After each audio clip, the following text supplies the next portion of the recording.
Sierah Joughin was an American woman. She was just 20 years old. She used to live in Ohio, United States. On 19th of July 2016, suddenly she disappeared. And what happened after all, we will discuss about this case in detail. Hey guys, if you are a fan of true crime stories, then please subscribe to my channel for more videos.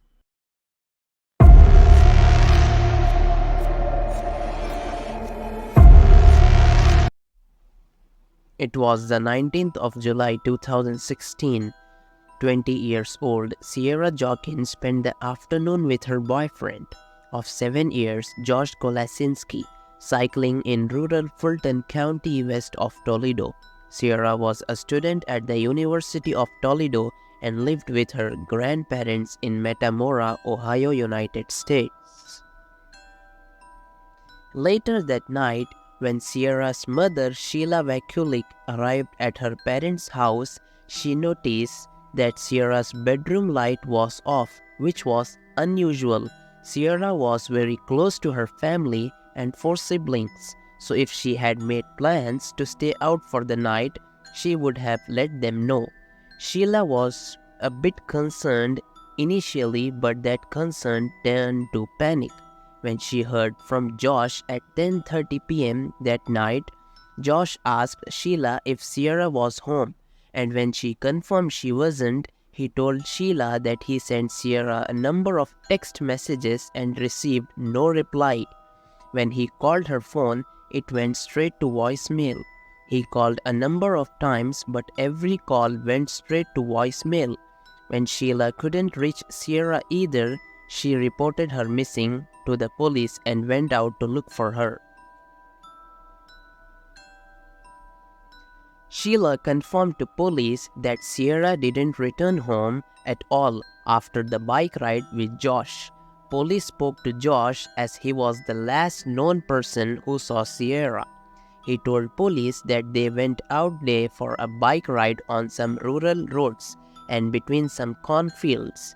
He shared a Snapchat video that he took of Sierra that day that showed her on her purple bike and she was smiling. He said that he was on his motorcycle at the time and they stayed close together until they reached a certain point on County Road 6. When Sierra said that she would cycle the rest of the way home, Josh lived in a different direction, so he gave her a kiss before he turned and went back down the road. It was around 6:45 p.m. when Josh last saw Sierra.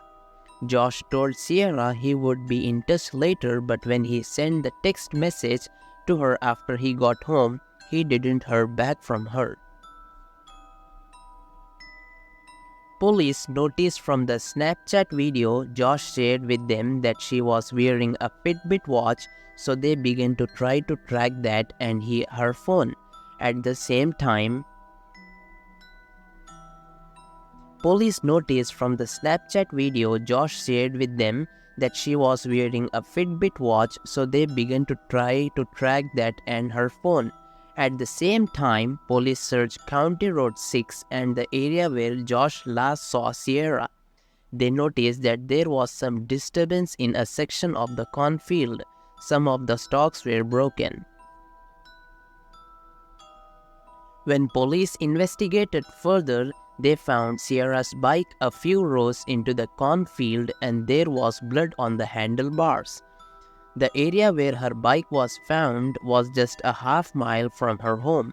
They found Sierra's sunglasses. They also found a second pair of sunglasses that did not belong to Sierra, a screwdriver and a motorcycle helmet that appeared to be covered in blood.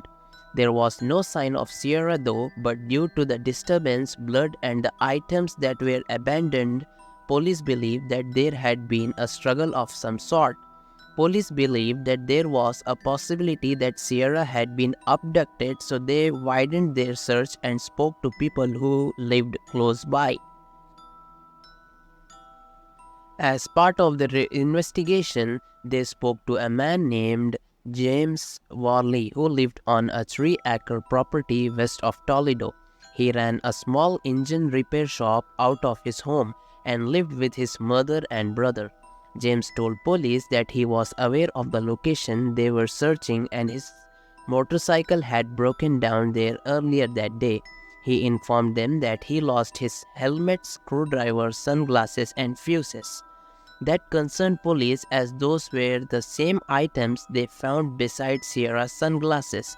Without any prompting, he told police that he didn't steal anything or kill anyone.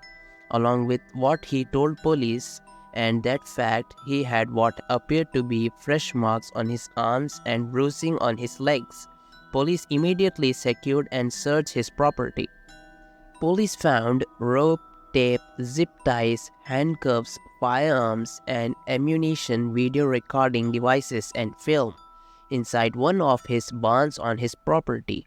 Police found what they described as a makeshift dungeon that was hidden behind tall hay bales. There were restraints attached to the walls and freezer with what looked like blood inside it.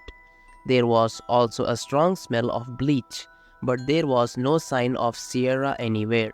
Police searched his truck and found more zip ties, a ski mask, 2 sets of handcuffs, rope, and tape.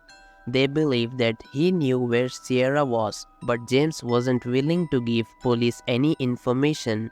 He asked them, "How do you kidnap or take somebody on a motorcycle?" 3 days after Sierra was last seen alive, her body was found in a shallow grave buried in a cornfield just 12 miles from James' home. She was bound, gagged, and hog-tied.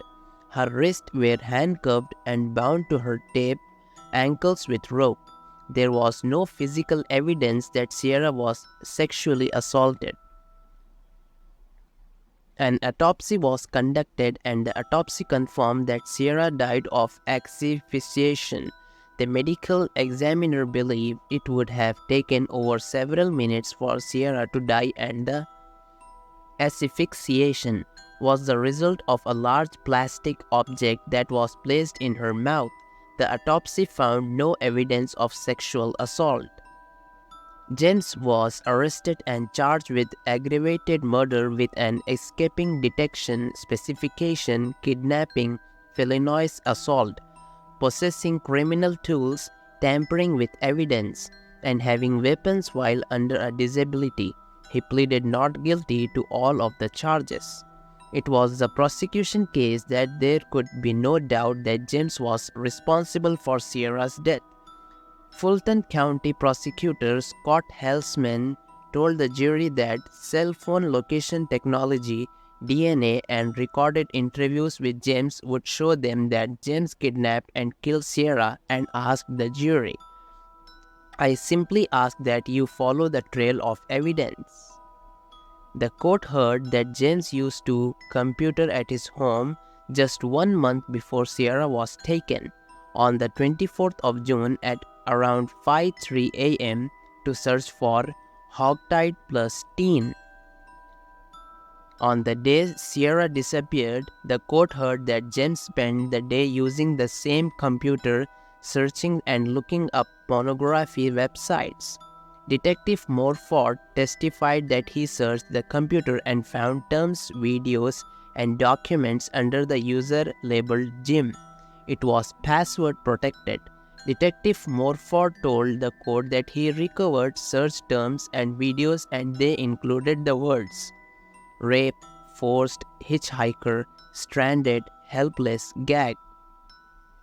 It was the prosecution case that after James spent the day on pornography sites, he went out on his motorcycle and by chance saw Sierra cycling home.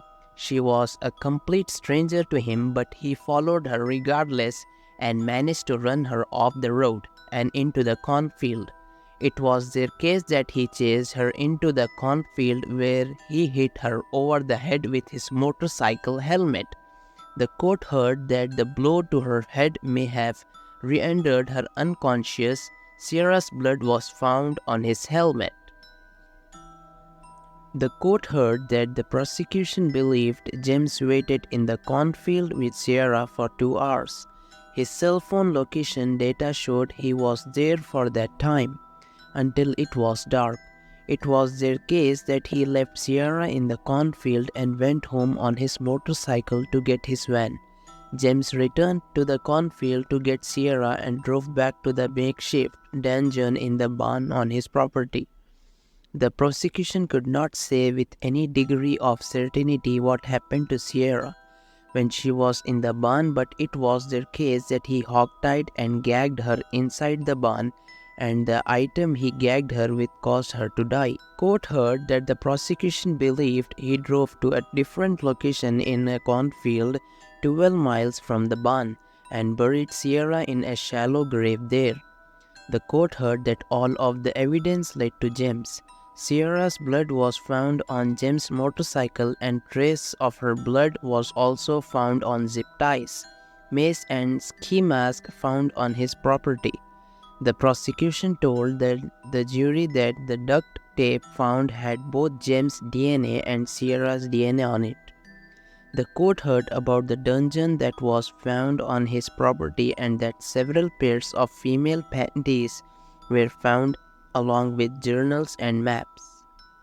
There was a camera which was described as a nanny cam found on his property. The court heard that when police asked James about the blood found on his helmet, he offered no explanation for it.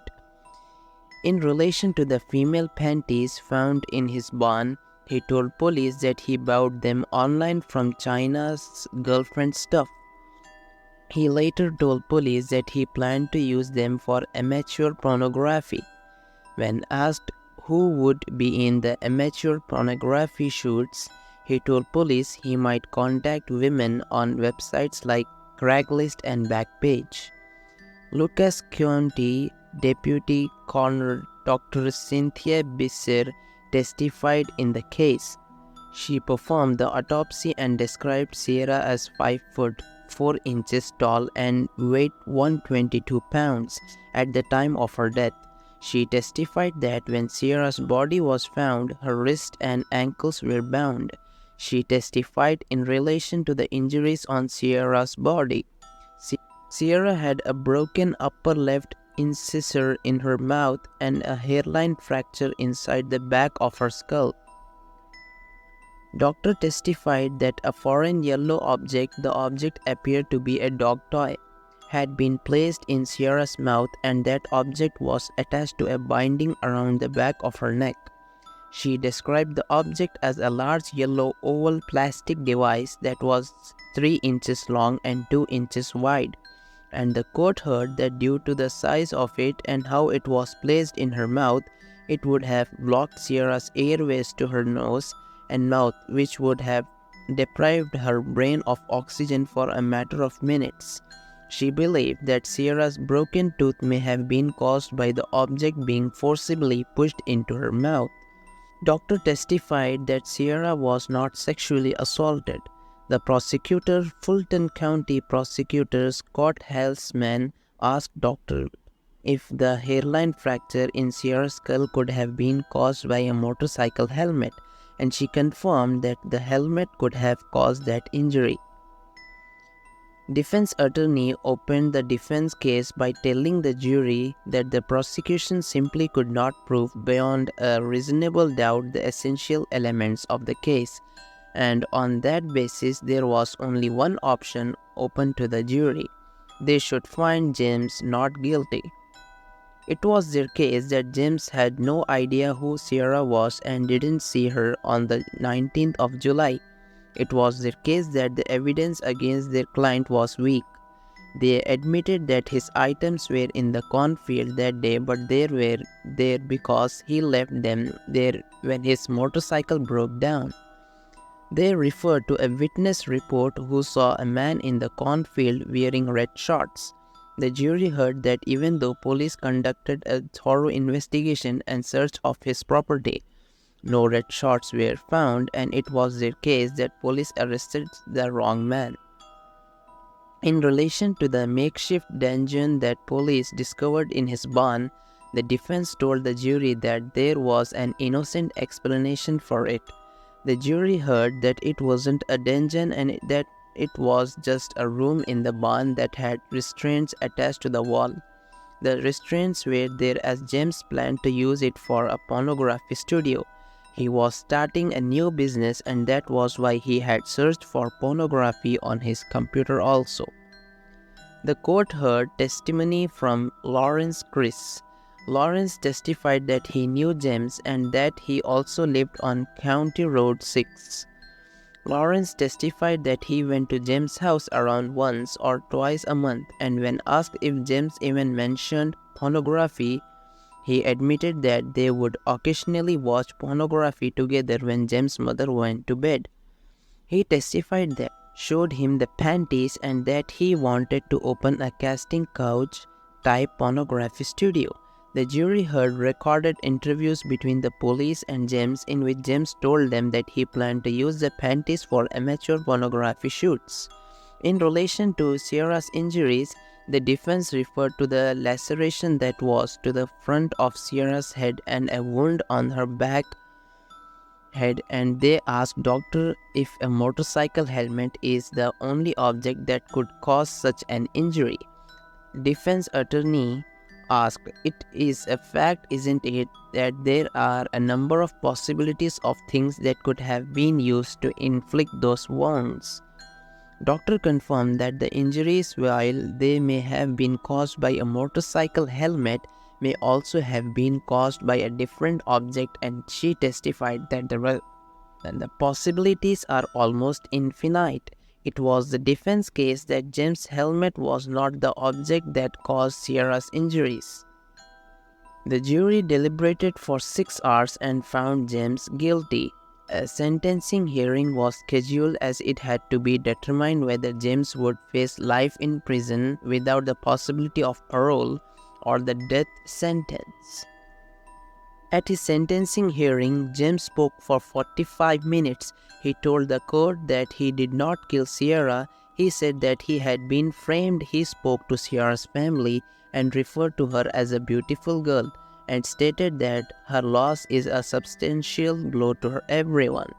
The defense asked that he would be sentenced to life in prison instead of the death penalty, in part due to his sexual sadism connected with a fetish disorder. The judge declined to do so, and James was sentenced to death. The judge told the defense that if he thought there was any possibility that James was innocent, he would have sentenced him to life in prison instead. It emerged that Sierra's abduction wasn't the first abduction that James was involved in. James already had a conviction for abduction in relation to a different incident prior to Sierra's death. In 1990, he violently abducted a woman who was cycling at the time, and he was charged with kidnapping and felonious assault. In that case, James saw a woman, Robin Gardner, riding her bike on a rural road near Toledo. James, who was driving at the time, hit into her bike on purpose, which caused her to fall into a ditch. He got out and offered to help her, but hit her over the head instead and dragged her into the truck where he handcuffed her. He cut her leg with a flathead screwdriver, and Robin began to scream. He told her, "Do what I say or I'll kill you. I am serious, I will kill you." Robin managed to slide out the other side of the truck and ran to a man who had stopped nearby on his motorcycle.